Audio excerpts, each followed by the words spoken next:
Greetings everyone and welcome to my channel. I'm your host Captain Ryan. Today's video comes to us courtesy of Ethan7878, who is here back again playing in his tier 10 British light cruiser, the HMS Minotaur in World of Warships. As the battle gets underway, it's loop, it's domination match mode, and Ethan's team has spawned on the south side of the map. Ethan is spawned closest to the B cap point, but you'll notice that he's not rushing right up to the B cap point with the DDs. And this is mostly due to the fact that the Minotaur is a light cruiser. That means it's a very, very squishy cruiser. Has a very soft citadel, and well, it does come equipped with a heal, as most of the British light cruisers, I think tier 5 and up, are equipped with, as well as a smokescreen. That doesn't mean it's safe from being one-shotted, and it can be one-shotted. I know, I've done it before. So, Ethan is going to be very cautious about moving up towards the B cap point. He also needs to remember that even in a smokescreen, if somebody gets close enough and has radar, they're going to spot him. And, equally important, while in a smokescreen, even inside of it, while shooting, you are going to have that detection range, so you have to watch out for the potential of an enemy destroyer getting right up on you. And I'm not sure what the detection range for the Minotaur is inside a smokescreen. I think it's around 6, maybe 7 kilometers.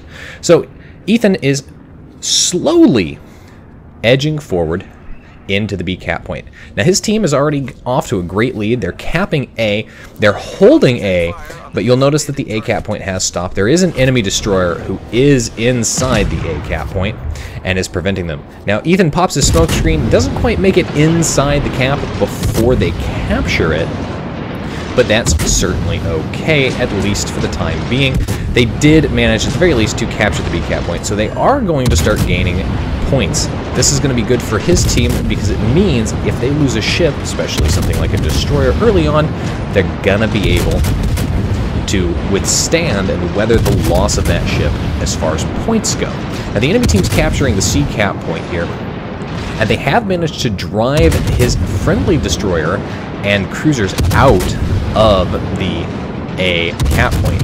It's important to pay attention to that, because that does mean that there is a sizable threat up at the A cap point. So at this point, you have to be careful if you're sitting in a cruiser, even if you're in smoke and broadside on, that the enemy doesn't get a nice crossfire going on you. You can only be bow on to one threat, remember that. Now Ethan does have his hydroacoustic going. You see there, it lasts quite a while. It doesn't detect ships at a great range, although it's about 5 kilometers, and it's definitely good for chasing down enemy destroyers that pop smoke screens right next to you. But what it is good for, and what Ethan is actually doing, is using it to spot any potential incoming torpedoes. Now he gets really lucky here. There's an enemy Baltimore that's basically out in the open. He's dead stopped broadside on. And the Baltimore, even though it's a heavy cruiser with heavy cruiser armor and those 8-inch guns, I mean, look at that. This is the semi-armor piercing broadside on. It's putting the hurt out onto that guy. He does have a heal, though. If he can drop off detectability and run away, he might be able to recover some health. But is Ethan going to be able to secure the kill? That guy's very low health. Come on, finish him off. Get him. Get that kill. Oh, he drops off detectability there. Not sure if he's going to get it. He does get it. And you can see there, friendly destroyer firing high explosive out at that target as well. That is one of the primary disadvantages to the British light cruiser line. They don't have high explosives. That means you got to rely solely on that semi-armor piercing to do damage. But on the plus side, it is at the least somewhat consistent damage. As you know, if it doesn't ricochet or shatter, it is going to do something.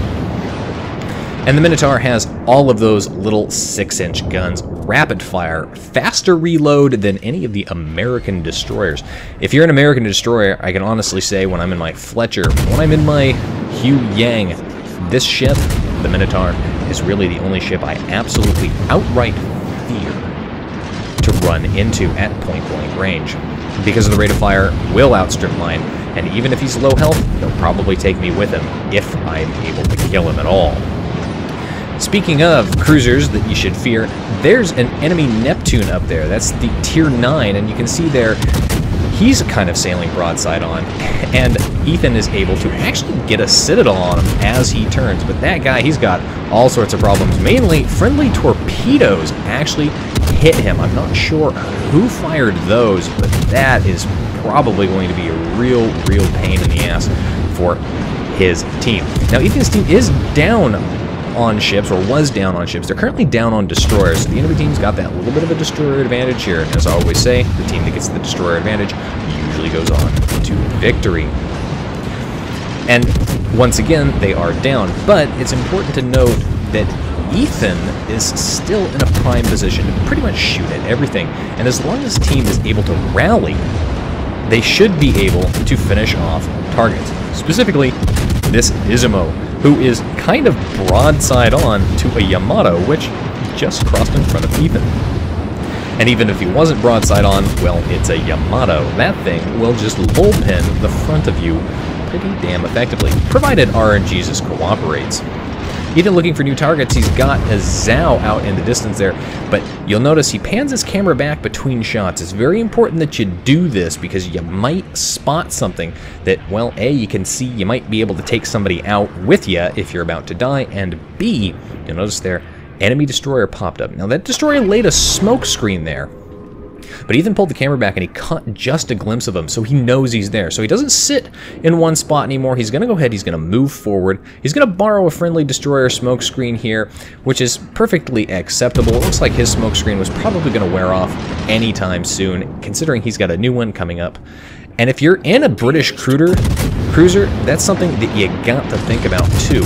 Utilizing not just your smoke screen, but friendly destroyer smoke as well. If you've got an American destroyer, Chinese destroyer, and you're working in conjunction, they can lay a smoke screen for you, and then you can lay your own smoke screen when yours starts wearing off. Enemy Izumo has decided to get brave and come around that corner. He's a little bit too brave there. As you can see, though, friendly Yamato, very low health, and right now, that's something that would be absolutely detrimental to the team if they lost their Yamato.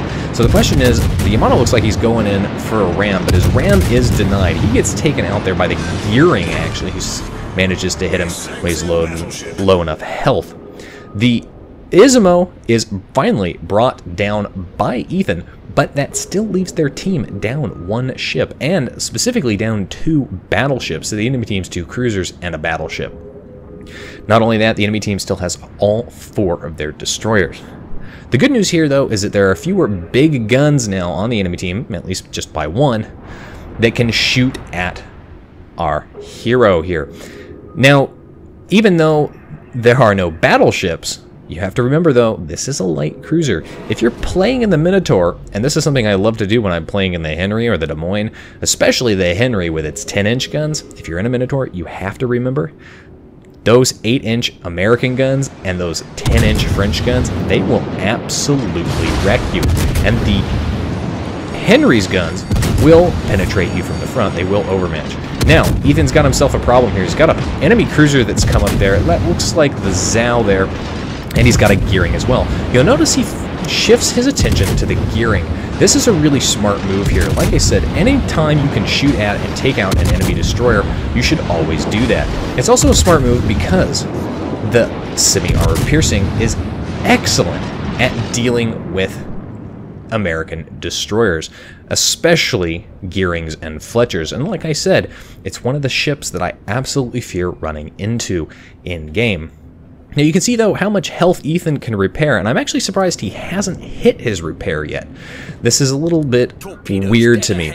But you'll see here, torpedoes coming in there, that is from the gearing. But look what Ethan did. He started reversing, and he got his bow pointed towards that smoke screen. A lot of cruisers will not do that. They will simply see a destroyer, and then they will sit broadside against that destroyer, waiting for that guy to make a move, when in reality, all that destroyer is doing is dropping a set of torpedoes into your smoke screen.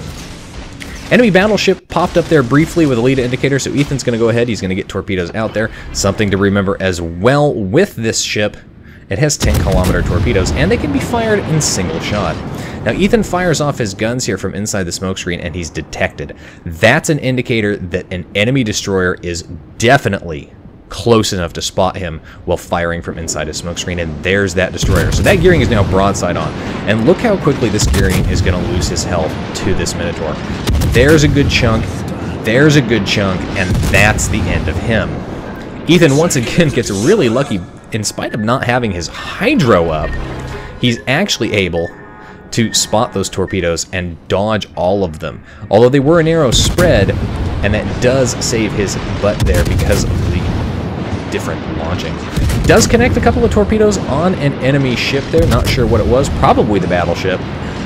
But Ethan's going to go ahead. He's going to shift his attention to the Neptune. And now his team can really start rallying.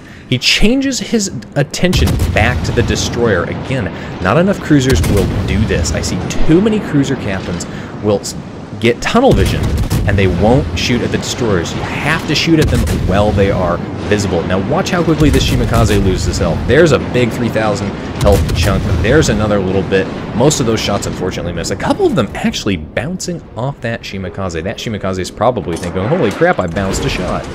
So while that Shima is still definitely a threat here, he's going to keep his attention focused here. There are the torpedoes coming in there. You can see Ethan is slamming on his brake. This is another thing that the Minotaur is particularly good at doing, and that's slamming on its brakes and changing its direction of travel really quickly. Big old double Citadel there, finishing off that Neptune for a Kraken Unleashed. And at this point, his team is now in an excellent condition. They took this game from not a very likely win to an absolute dominating win. They have 2 of the caps. The enemy team has 1. They have A. They've only got 1 destroyer, 1 cruiser, and 1 battleship left. And Ethan still has a good chunk of his health left, and he's in prime position here to go ahead and start putting rounds into this Iowa. And at this kind of range, look at the damage this semi-armor piercing is going to start doing. It's going to do a reasonable amount of damage. Enemy torpedoes coming in there, those are probably from the Neptune, but hard to tell. They could be from the destroyer. There is still a destroyer active, and that destroyer was last seen a long way away. Enemy Iowa puts a big amount of hurt onto Ethan here, and you can see that even in the light cruiser, even bow on, a lot of those shots are going to penetrate, and even more are probably going to Citadel you. Unfortunately for that Iowa, he didn't kill Ethan outright, and that is going to spell the death of him, because Ethan's Minotaur is capable of putting the hurt out a lot quicker. Those shots do not Citadel. That's unfortunate for this Iowa, and that's basically going to spell his death as Ethan closes in. He's aiming high into the superstructure just to guarantee penetrations. This guy doesn't have a lot of health left, so he does manage to finish him off by shooting into the superstructure and finishing him off. That's 6 kills for Ethan in his Minotaur.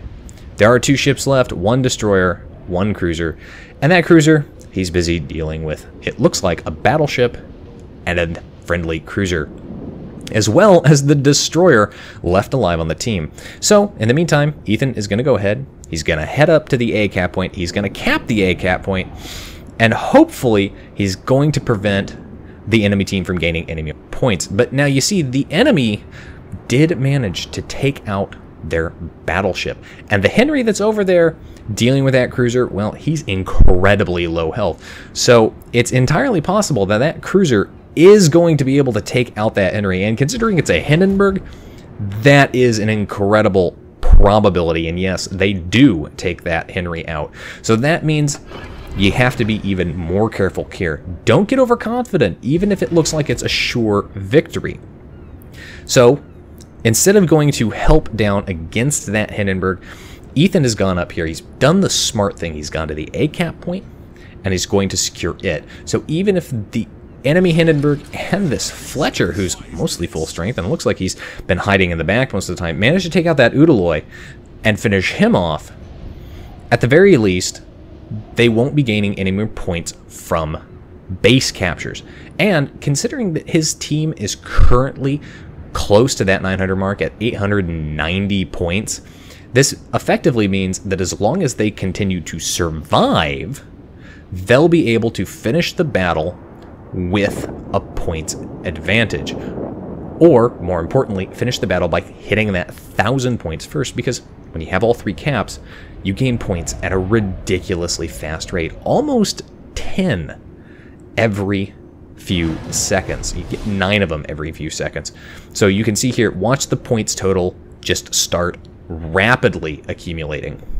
At this point, the smart play would basically just to be hide in the back. But because they've lost their only destroyer, and because the enemy destroyer is a Fletcher who's got a lot of health here, this is going to mean that somebody's got to get up there between that destroyer and the battleships and the other cruisers. And Ethan in the Minotaur is actually not in a bad position to do that, because he is a fairly sneaky cruiser. But if that Hindenburg turns around and starts heading back here, and that Fletcher spots Ethan, well, Ethan could be in a real world of hurt because he's got no smokescreen left. Now, he opens up with his guns here, and he's detected. So that definitely tells him that that Fletcher is within that range. Hindenburg has dropped off detectability, isn't firing his guns. He's being smart because he doesn't want to be shot at. He still knows there's a battleship hanging around somewhere. In the meantime, that Fletcher is detecting, and it looks like both of the ships are targeting him, but it's really the Fletcher you got to worry about, especially with the torpedoes.